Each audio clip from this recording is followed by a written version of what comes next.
India's Game of Thrones, namely the Lok Sabha elections, culminated in June 2024. Despite not securing a majority on its own, the BJP emerged as the single largest party and formed the government with its allies in the NDA. The new government is likely to continue the broad thrust on capex and investment-led growth, and also could include some populist measures to revive rural demand. Unlike previous years, nearly all asset classes have performed well thus far in CYTD24. Investment styles play a crucial role in equity portfolio construction. Style performance keeps rotating over time. Therefore, a prudent mix of investment styles is important. Nifty 50 earnings has grown by double digits for 4 consecutive years, which has never happened earlier. Earnings are expected to grow 15% compounded over the next couple of years. Consensus estimates show that earnings growth for mid and small caps is expected to be higher than large caps over the next couple of years. While small cap valuations have corrected from their peak levels, mid-cap valuations still continue to be quite stretched relative to their 10-year term average. Hence, the focus is likely to shift to fundamental bottom-up stock picking going forward. The temperature gauge index continues to be in the fair value zone.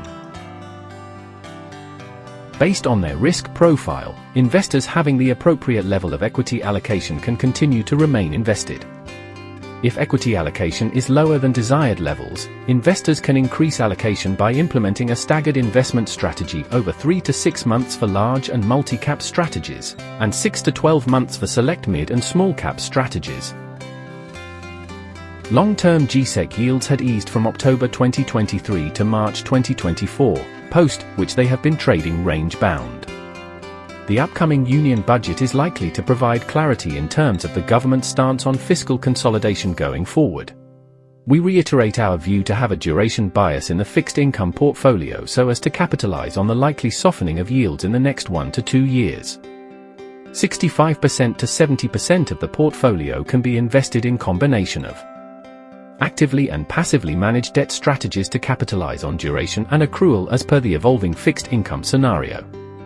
Equity savings funds are multi-asset funds which invest in a combination of equities, arbitrage, fixed income, commodities, etc.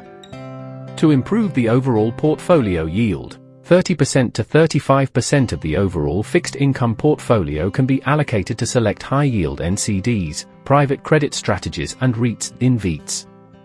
For liquidity management or temporary parking, investments can be allocated to floating rate, minimum 9 to 12 months, arbitrage to ultra short term, minimum 6 months, liquid, 1 to 3 months, overnight, less than 1 month, strategies.